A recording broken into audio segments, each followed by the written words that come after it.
مرشد کیوں ضروری ہے؟ بیعت مرشد کی اہمیت قرآن اور حدیث کی روشنی میں دیکھیں گے۔ پہلے سورہ کہف آیت 28، اور اپنی جان کو ان لوگوں کے ساتھ مانوس رکھو جو صبح اور شام اپنے رب کو پکارتے ہیں، اسی کی رضا چاہتے ہیں، اس کی دید کے متمنی ہیں اور اس کا مکھڑا تکنے کے آرزو مند رہتے ہیں۔ تیری محبت اور توجہ کی نگاہیں ان سے نہ ہٹیں۔ سورہ بنی اسرائیل آیت 71، جس دن ہم ہر جماعت کو اس کے امام کے ساتھ بلائیں گے۔ سورہ الفتح آیت 18، بے شک اللہ راضی ہوا ایمان والوں سے جب وہ اس پیڑ کے نیچے تمہاری بیعت کر رہے تھے، تو اللہ نے جانا جو ان کے دلوں میں ہے، تو اطمینان اتارا اور انہیں جلد فتح عنایت کی۔ سورہ کہف آیت 17، اور جو گمراہ ہو جائے آپ اس کا کوئی ولی اور مرشد نہیں پائیں گے۔ سورہ الفتح آیت 10، بے شک جو لوگ تمہاری بیعت کرتے ہیں وہ تو اللہ ہی سے بیعت کرتے ہیں، ان کے ہاتھوں پہ اللہ کا ہاتھ ہوتا ہے، تو جس نے عہد توڑا اس نے اپنے بڑے عہد کو توڑا، اور جس نے پورا کیا وہ عہد جو اس نے اللہ سے کیا تھا تو بہت جلد اللہ اسے بڑا ثواب دیں گے۔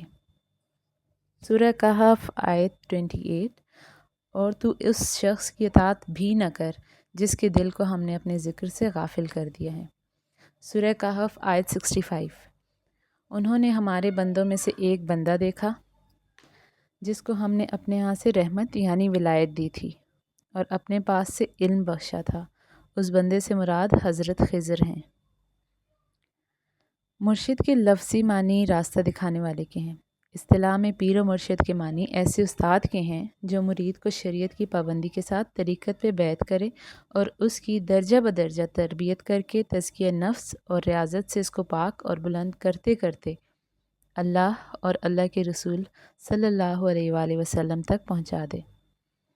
شریعت کا علم زبان سے حاصل ہوتا ہے، طریقت کا علم نظر سے حاصل ہوتا ہے، حقیقت کا علم قلب سے حاصل ہوتا ہے، معرفت کا علم روح سے حاصل ہوتا ہے۔ یاد رکھیے گا، اس راستے کا مسافر بنا مرشد کامل کے ایک قدم بھی نہیں چل سکتا۔ مرشد صاحب تصرف فنا فی اللہ بقا باللہ فقیر ہوتا ہے، جو مردہ قلب کو زندہ کرتا ہے اور زندہ نفس کو مارتا ہے۔ مرشد لا یحتاج ہوتا ہے۔ مرشد اس سنگ پارس کی مثل ہوتا ہے جو اگر لوہے کو چھو جائے تو لوہا سونا بن جائے۔ مرشد کی نظر آفتاب کی طرح فیض بخش ہوتی ہے جو طالب کے وجود سے خسائل کو مٹا دیتی ہے۔ مرید حقیقت میں وہ ہے جو اپنے ارادے اور اختیار تک کو مرشد کے سپرد کر دے، مرشد کو حاکم تسلیم کرے اور اس کے حکم کے آگے سر جھکا دے۔ اگر کچھ سیکھنا چاہتے ہو تو خلوص نیت شرط ہے، کیونکہ سچا مرید جھوٹے مرشد سے بھی کچھ پا لیتا ہے، لیکن جھوٹا مرید سچے مرشد سے بھی کچھ نہیں پاتا۔ تم جس کے مرید ہو اس کو دیکھو، اسی کی صورت میں خدا ملے گا، یقین رکھنا۔ تیری دید جس کو نصیب ہے وہ نصیب قابل دید ہے، تجھے سوچنا میری چاند رات، تجھے دیکھنا میری عید ہے۔ مولانا رومی فرماتے ہیں، قرب الہی حاصل کرنے کے لیے ترک دنیا ضروری ہے۔ اس کے لیے کسی شیخ کا ہاتھ تھام لے جو تجھے تانبے سے سونا بنا دے گا۔ روحانیت کی حقیقت کو سمجھنے کے لیے کامل مرشد کی ضرورت ہوتی ہے، کیونکہ روحانیت میں مرشد کو ریڑھ کی ہڈی کی حیثیت حاصل ہے۔ بنا کامل مرشد کی بیعت ہوئے روحانیت کے بارے میں جانا تو جا سکتا ہے، لیکن اس پہ چلنا ناممکن ہے۔ کامل مرشد کے بارے میں مولانا رومی فرماتے ہیں کہ کامل مرشد کا چہرہ رب کی صورت ہوتی ہے، اس میں تمام جہانوں کو دیکھا جا سکتا ہے۔ پھر فرمایا، جو حق اور کامل مرشد کو الگ جانے وہ عشق کو نہیں پا سکتا۔ مرشد سے عشق ہی سب کچھ ہے، اسی لیے نیک لوگوں کا فرمان ہے کہ رب نہ ڈھونڈو، مرشد ڈھونڈو۔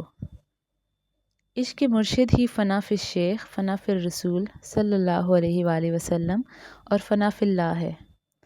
صحابہ کرام ہر وقت حضور نبی کریم صلی اللہ علیہ وآلہ وسلم کے دیدار کے شائق رہتے تھے۔ ان کے دل میں عشق نبی صلی اللہ علیہ وآلہ وسلم اس قدر تھا کہ دن رات مسجد نبوی میں بیٹھے رہتے کہ بس اپنے محبوب کا دیدار کرتے رہیں۔ وہی عشق کا چراغ آگے چلتا ہوا اولیاء اور فقراء تک آیا۔ فقراء میں عشق کی وہی آگ ہے جس کی نسبت نبی کریم صلی اللہ علیہ وآلہ وسلم سے ہے، اسی لیے مرشد سے عشق ہی عشق رسول صلی اللہ علیہ وآلہ وسلم اور عشق الہی کہلاتا ہے۔ حدیث پاک میں آیا ہے کہ اللہ تعالیٰ فرماتے ہیں، مومن کا دل میرا عرش ہے۔ حضرت خواجہ معین الدین چشتی اجمیری رحمۃ اللہ علیہ فرماتے ہیں، عشق مرشد ہی وہ چیز ہے جو انسان کو زمین سے اٹھا کر عرش اور اس کے پار لے جاتی ہے اور دونوں جہانوں سے آگاہی دیتی ہے اور سب سے بڑھ کر خود آگاہی دیتی ہے۔ مرشد کا تصور وہ واحد ہتھیار ہے جو شیطان کے کسی وار کو کامیاب نہیں ہونے دیتا، اور تصور تب ہی قائم ہوتا ہے جب مرشد سے محبت کی جائے اور قربت میں رہا جائے۔ لازمی نہیں کہ ہر شخص سمجھ سکے کہ مرشد سے محبت کس چیز کا نام ہے۔ یہ محبت ہر شخص کو نصیب نہیں ہوتی۔ مرشد کی محبت اس خوشبو کا نام ہے کہ جو بے ادب محسوس نہیں کر سکتا، جبکہ باادب اور عاجز کا تن، من اور دھن اس سے محظوظ ہو جاتا ہے۔ جس طرح پانی سے غسل کے بعد انسان ظاہری گندگی سے پاک ہو جاتا ہے، ویسے ہی مرشد کی نظر روح کی صفائی کر دیتی ہے۔ جس انسان پہ مرشد کی محبت بھری نگاہ پڑ جائے، اس کا دل خزاں میں بھی خوشبودار پھولوں کی طرح مہکتا ہے۔ مگر یاد رکھنا، مرشد کی محبت سب کے نصیب میں نہیں ہوتی۔ مرشد صرف اس کو عطا کرتے ہیں جن میں طلب ہو، اور طلب صرف اس انسان میں ہوتی ہے جس میں 4 چیزیں ہوں: عاجزی، انکساری، ادب اور عقیدت۔ ان کے بغیر منزل نہیں ملتی۔ نگاہ نیچی رکھنے والا ہی منزل پاتا ہے۔ نگاہ نیچی رکھنے والوں کی نگاہ مرشد کے قدموں پر ہوتی ہے، اور جو مرشد کے قدموں کا طواف کرے، خدا ان کے نصیب بلند فرما دیتا ہے۔ اس کی بینائی کبھی کم نہیں ہو سکتی جو مرشد کے جوتوں کی خاک کا سرما بنا کر آنکھوں میں ڈالے۔ حقیقی مرید وہ ہے جس کی زندگی کا مقصد مرشد کا دیدار ہو۔ مختصر اتنا کہ جو مرشد کے قدموں کی عظمت کو پہچان لے، وہ دنیا کی بادشاہی بھی ٹھکرا دے۔ کوئی پوچھے گا سبب میری عشق کی داستاں کا تو بول دوں گی، کبھی گھنگرو پہنے اور کبھی دھمال ڈالی، مرشد نے تو محبت کی انتہا میں حد ہی کر ڈالی۔